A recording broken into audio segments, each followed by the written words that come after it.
This is the 2023 Toyota Highlander XLE. If you're in the market for a crossover SUV, then you'll love the sleek design and versatile features of this vehicle.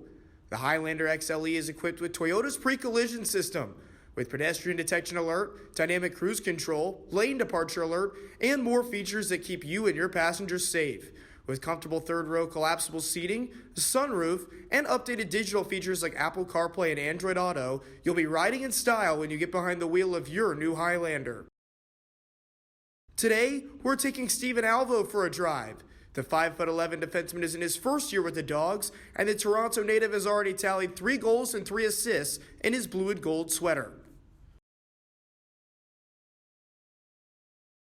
Steven, how we doing, man? Doing well. How are you, Mitch? Doing well. Good to see you. I'm Mitch Stewart, and this is Driving with the Dawgs. Thanks for joining me. My pleasure. We'll get you all buckled in, squared around, and then we're going to take you for a little drive with the Dawgs here, if that's all good with you. Let's do it. Good deal. So I wanted to start off, you had your pro-American debut last year in the SPHL with the Birmingham Bulls, not here in Roanoke after you'd played overseas for a while, but what was your first year like in the league playing with the Bulls last season? It was a bit of a tough start. Don't know if you remember, but the first 20-25 games we didn't win much, so a lot of adversity early. I was treated really well, like off the ice. The accommodations, the boosters were great there. But around Christmas, when Kevin Kerr came in, he brought in some really good systems, and we kind of started to win more, do a little bit better. Then I didn't end up finishing the year there, unfortunately got cut, but that 8-9 weeks in January, February were really fun. We kind of learned how to win as a group, so I had a great year. You talked about coming to Roanoke here this off season. You were one of 2 different Bulls to come. We'll talk about that here in just a minute, but how did you get in touch with Roanoke? How did that end up on your radar this off season when you were looking for a new place to play and Roanoke was looking to bolster up their blue line?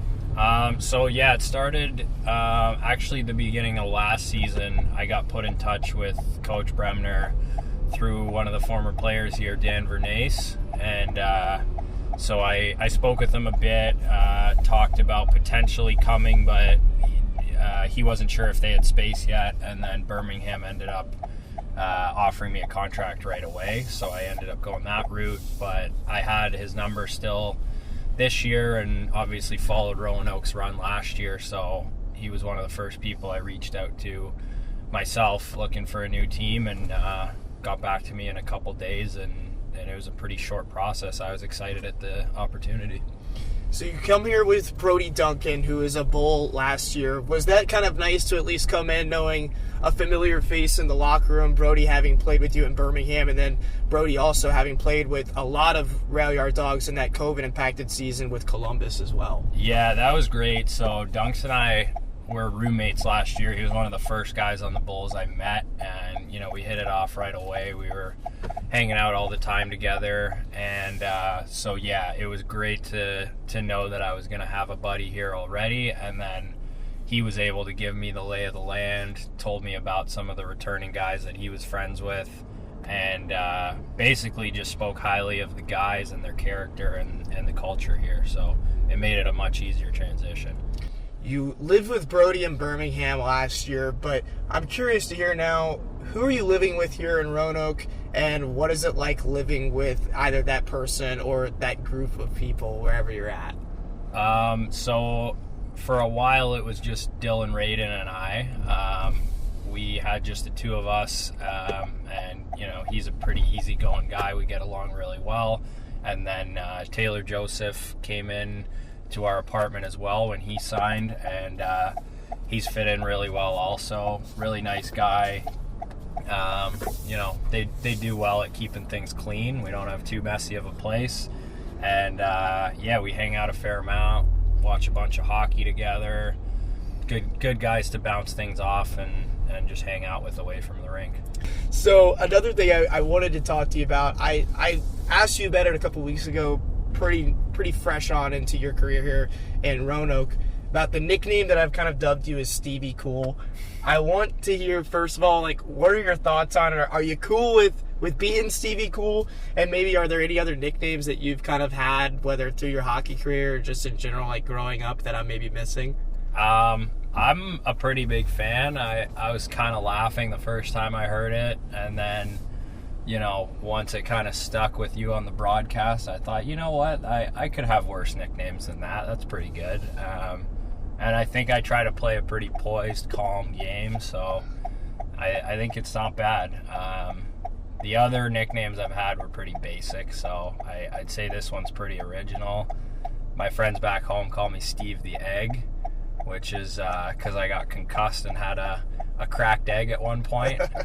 But no, I think Stevie Cool's pretty good. You're from Toronto, originally the Toronto area. I want to hear just kind of how it was growing up for you there and how you kind of got your start into the sport at a young age. Yeah, I'm from this neighborhood in Toronto called Riverdale. We've got this awesome park called Withrow Park. They have an outdoor rink, and in the summertime the kids play ball hockey on it. They've had a league going for 40 years. And in the winter, they put ice on, and the city brings a Zamboni by a few times a day, floods the rink. So after school, when I was a kid, you'd go home, have a little snack, grab your skates, and go to the rink. I wasn't like a superstar growing up. I only played single A, double A when I was a kid, and then made the jump to triple A when I was 15. But I loved growing up on those outdoor rinks, playing in the winter, playing ball hockey in the summer, and to this day, a lot of my best friends are guys that I grew up with out there. Huge help for Roanoke so far. Already got 3 goals from the blue line this year, which when you consider players like Matt O'Day missing some time with injury has been a big plus for you. How have you just enjoyed your time so far playing with the Rail Yard Dawgs this season?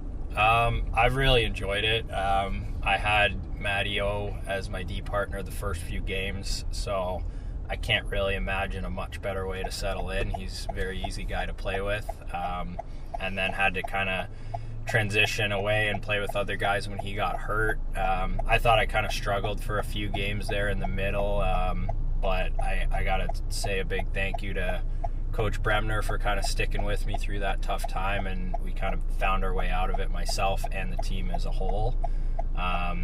So yeah, I really enjoy just the culture here that Coach Brems brings, and all down throughout the leadership group. It's just a lot of guys that set the example for the new guys and the young guys, and everyone kind of falls in line and pulls on the rope the same way, and that's how a winning team should be.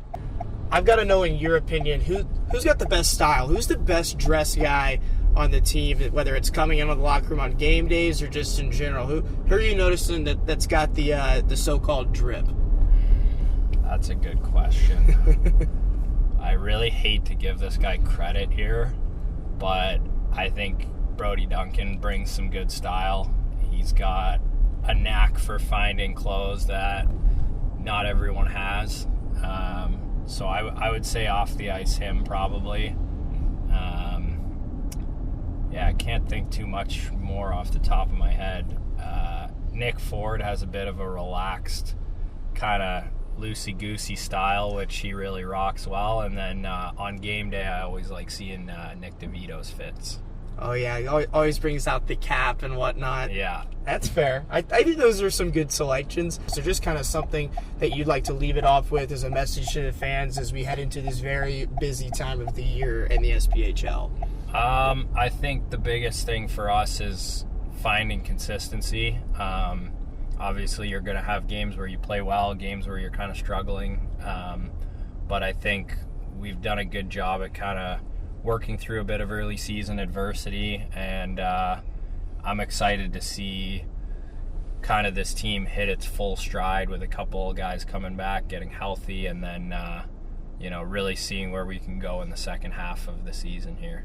Yeah, I'm excited to see it too. It feels like everyone's picking up right where they left off last year, and the new guys like you are adding a whole lot to the mix. So Stevie, appreciate you coming along with me, man. Yeah, good luck thanks this a lot. weekend. Appreciate it. Oh, for sure. Get a couple of dubs and we'll keep it rolling, right? Sounds good. See ya. Online at HaleyHasItForLess.com, and stay tuned for more episodes coming soon.